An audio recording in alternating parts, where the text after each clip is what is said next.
YS Sharmila 2009లో Rajasekhara Reddy గారు చనిపోయిన తర్వాత వారి మరణాన్ని భరించలేక వారి మరణంతో గుండె పగిలి వందలాది మంది చచ్చిపోతే ఓదార్పు యాత్ర మొదలుపెట్టి షర్మిల గారు ఈరోజు ఆంధ్రప్రదేశ్లో కానీ తెలంగాణలో కానీ కాంగ్రెస్ పార్టీ కార్యకర్తలను వైఎస్ఆర్ అభిమానుల మధ్య అలుపెరగని పోరాటం చేస్తున్నారు. ప్రతి పోరాటానికి ప్రతి అడుగుకు ఒక సమయం సందర్భం వస్తుంది, ప్రజలు తీర్పిస్తారని నేను బలంగా నమ్ముతున్నా. 2009 నుంచి నాడు షర్మిల గారు కాంగ్రెస్ పార్టీ అధ్యక్షురాలుగా 2024లో బాధ్యత వహించారు.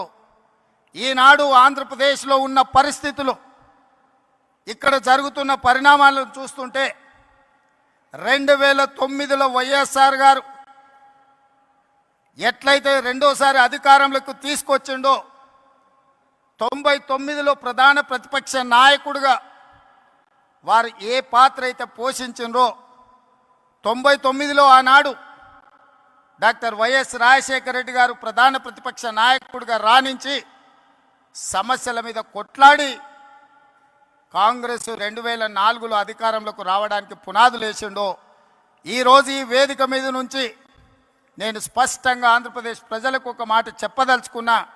99లో రాజశేఖర రెడ్డి గారు ప్రధాన ప్రతిపక్ష నాయకుడిగా పోషించిన పాత్ర ఈనాడు వైఎస్ షర్మిల మీ తరఫున నిలబడుతుంది, మీ తరఫున కొట్లాడుతుంది. ప్రజల గొంతుకై ప్రజా సమస్యల మీద మాట్లాడుతుంది. 99 రాజశేఖర రెడ్డి గారి స్ఫూర్తిని ఈనాడు షర్మిల కొనసాగిస్తుందని సంపూర్ణమైన విశ్వాసం నాకున్నది. 99లో వైఎస్ఆర్ను చూసిన చాలామంది పెద్దలు ఈ వేదిక మీద ఉన్నారు, ఉమ్మడి రాష్ట్రంలో ప్రజలు ఉన్నారు. 99లో వైఎస్ఆరే ఇవాళ వైఎస్ షర్మిల ప్రధాన ప్రతిపక్ష నాయకురాలుగా పనిచేస్తుందని చెప్పి నేను ఈ సందర్భంగా మీకు అందరు తెలియజేస్తాను. ఈరోజు ఈ రాష్ట్ర రాజకీయాల గురించి నేను ఎక్కువ మాట్లాడాను, కానీ ఒక్క మాట అయితే చెప్పదలుచుకున్నా. ఈ రాష్ట్రంలో బీజేపీ అధికారంలో ఉంది. బీజేపీ అంటే బాబు, జగన్, పవన్. ఈ రాష్ట్రంలో ప్రతిపక్షం లేదు. ఈ రాష్ట్రంలో ఉన్నది మొత్తం పాలక పక్షమే. బాబు గారు మోడీ పక్షమే, జగన్ గారు మోడీ పక్షమే, పవన్ గారు మోడీ పక్షమే. మరి అంతా పాలక పక్షమైనప్పుడు ప్రతిపక్ష పాత్ర ప్రజా సమస్యల మీద మాట్లాడాలి, నిలదీయాలి, కొట్లాడాలి అని అంటే ఒక నాయకులు కావాలి. ఆ నాయకురాలే వైఎస్ షర్మిల. ఈ ఆంధ్రప్రదేశ్ రాష్ట్రానికి ప్రజల పక్షాన, బడుగు బలైన దళిత గిరిజన మైనారిటీ మహిళల పక్షాన నిలబడి కొట్లాడేది, నిలబడి మాట్లాడేది, ఢిల్లీతో నిలబడి కలబడేది వైఎస్ షర్మిల. షర్మిల గారి నాయకత్వంలో మీరు పనిచేయండి.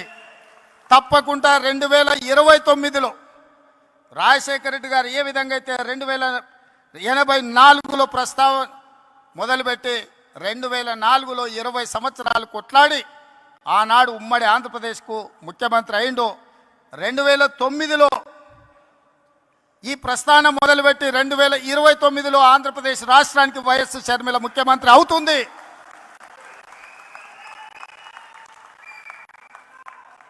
కార్యకర్తల త్యాగం, వైఎస్ షర్మిల పోరాటం ఊరికే పోదు, ప్రజలు నిశితంగా గమనిస్తున్నారు. అధికారం పోయి 2004, ఈరోజు 2024 అధికారం పోయిందే కానీ మీలో పట్టుదల తగ్గలేదని చెప్పి నేను మీకు తెలియజేస్తున్నా. రోజు రోజుకు అభిమానం పెరుగుతా ఉంది. కొంతమంది నాయకులు పోయారు కానీ కార్యకర్తలు మాత్రం పోలేదు.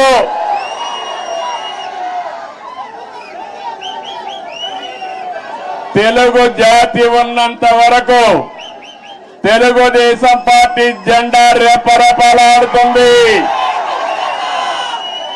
ఇది ఎవ్వరు కూడా తుడిచి పెట్టలేరు. ఏ విధంగా అయితే నందమూరి తారక రామారావు గారు తెలుగు జాతి ఉన్నంత వరకు తెలుగు వారి గుండెల్లో ఉంటారో, అదే విధంగా తెలుగు జాతి ఉన్నంత వరకు పసుపు జెండా ఎగరతానే ఉంటుంది. అయితే ఈ సందర్భంగా మనం కొన్ని విషయాలు కూడా మాట్లాడుకోవాల్సిన అవసరం ఉంది. ఈరోజు మనం చూస్తే తెలుగు జాతి కూడా అనేక సంక్షోభాలు ఎదుర్కొంది.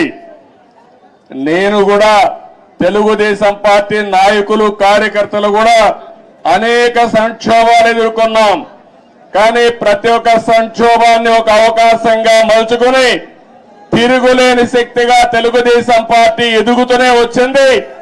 భవిష్యత్తులో కూడా ముందుకు పోతాదని చెప్పి నేను మీకు తెలియజేస్తున్నా. నన్ను జైల్లో పెట్టారు ఏ కారణం లేకుండా. కానీ ఆ రోజు హైదరాబాద్ లో మీరు చూపించిన చొరవ నా జీవితంలో ఎప్పుడూ మర్చిపోలేను.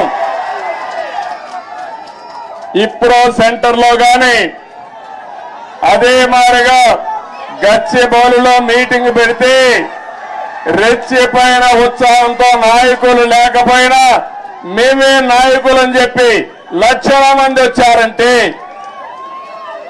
అది నా జీవితంలో ఎప్పుడూ జైల్లో ఉండి చూసి నేను చేసిన పనికి నేను చేసిన అభివృద్ధి గుర్తుపెట్టుకుని నాకు సంఘీభావాన్ని తెలియజేశారంటే ఆ రోజే నేను అనుకున్నా నా జన్మ చరితార్థకమని. ఇక్కడే కాదు ప్రపంచం మొత్తం అన్ని 70-80 దేశాలు, ఆ దేశాల పేర్లు కూడా నాకు తెలియవు. కానీ తెలుగువారు అక్కడికి వెళ్ళి 53 రోజులు రోడ్డెక్కి నిరసనలు తెలియజేశారు. ఇది మరిచిపోలేని అనుభవం అని చెప్పి నేను మీకు తెలియజేస్తున్నా. ఈ సందర్భంగా మనందరం ఒకటే గుర్తుపెట్టుకోవాలి. ఈరోజు రాష్ట్రంలో తెలుగు జాతి ఎన్టీ రామారావు గారిని ఎప్పుడూ మరిచిపోలేరు.